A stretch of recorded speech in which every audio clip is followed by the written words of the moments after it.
बादशाह जो काबा को गिराने आया था, वही काबा का सबसे पहला खादिम बन गया।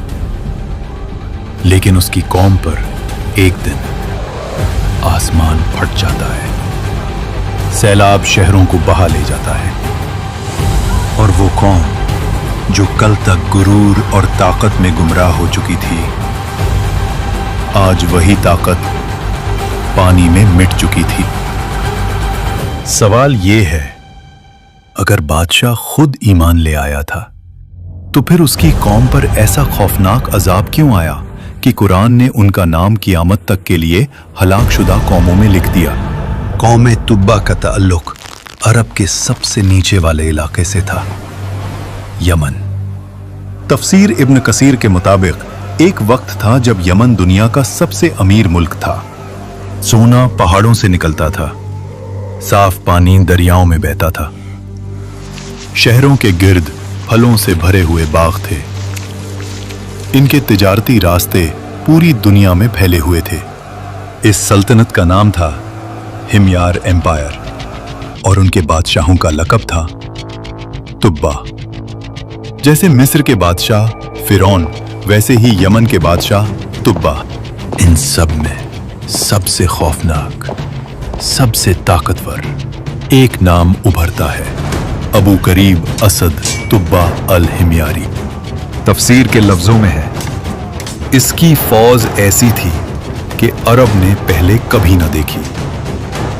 हाथी और घोड़ों का समुंदर, तीरंदाज, तलवारबाज और लश्कर इतना बड़ा कि पहला सिपाही शहर से निकलता तो आखिरी अभी शहर में ही होता। और तुब्बा का नारा था, मैं जमीन का खुदा हूं, जो मेरी हुदूद में आए या तो मेरा होगा या मिट्टी का। फतेह करते करते ये लश्कर पहुंचता है अरब के एक खामोश इलाके में, यथरिब।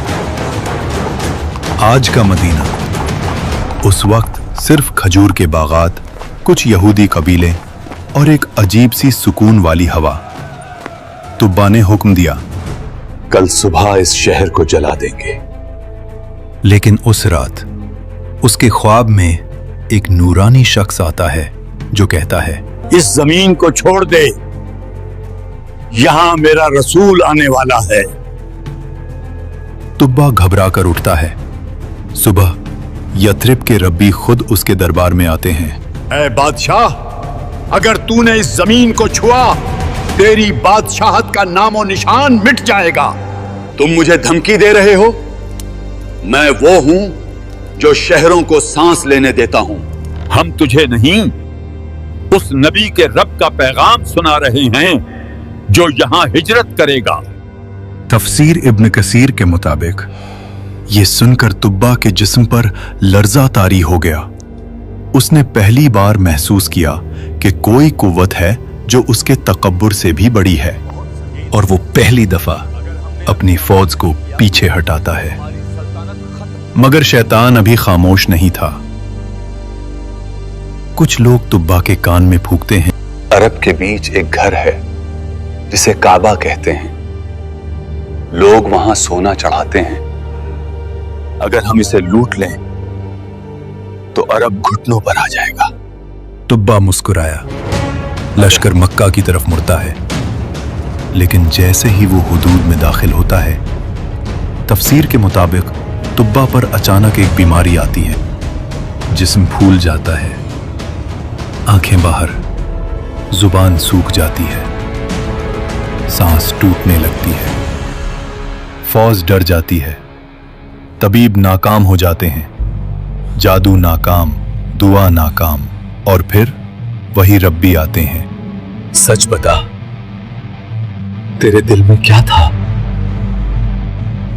इस घर को गिराना था। ये अल्लाह का घर है, इसका निगहबान कोई लश्कर नहीं, खुद रब्बुल आलमीन है। अगर बचना चाहता है तो अभी तौबा कर।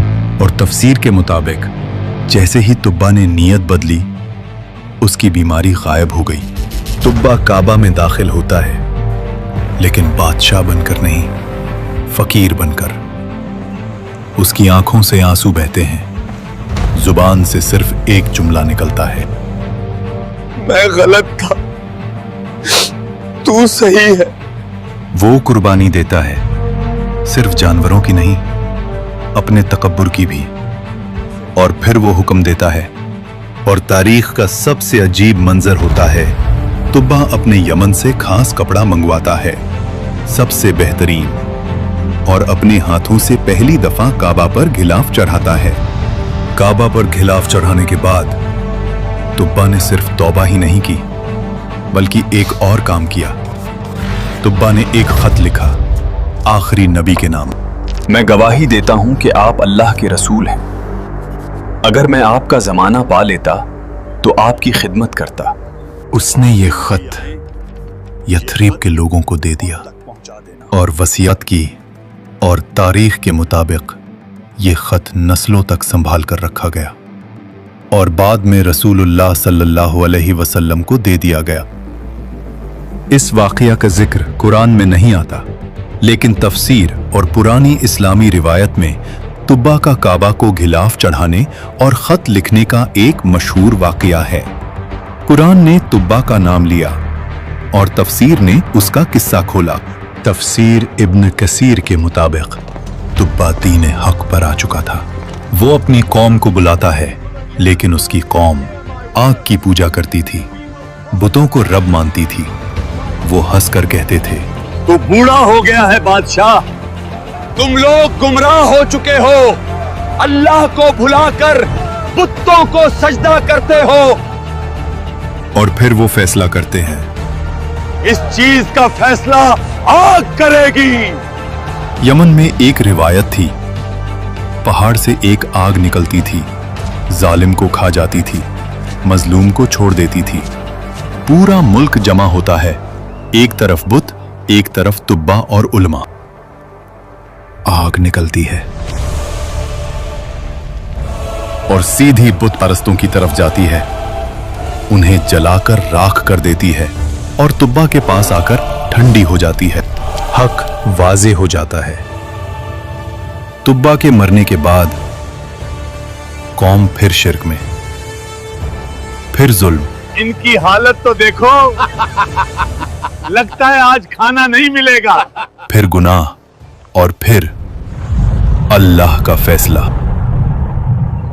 पहला अजाब खामोशी से आया।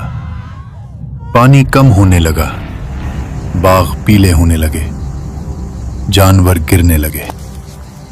ये बस मौसम है, हर साल होता है, अल्लाह का अजाब नहीं।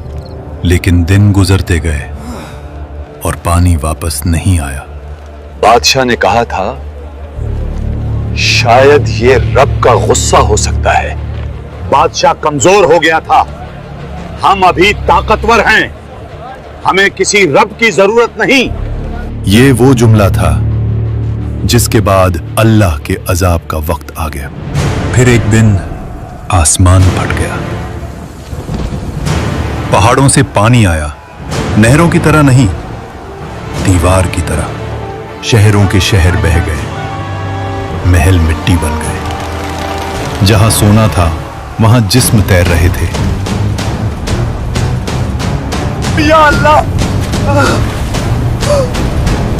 बस एक मौका और दे दे। बादशाह सही था, अजाब आ गया, बचा लो, अपने खुदा को बुलाओ। जिस खुदा को बुला रहे थे वो खुद मिट्टी बन चुका था। कुरान ने सिर्फ इतना कहा, हमने कौम तुब्बा को हलाक कर दिया क्योंकि वो मुजरिम थे। ना उनका नाम बचा, ना निशान, ना नस्ल, सिर्फ वाकिया और सिर्फ वार्निंग।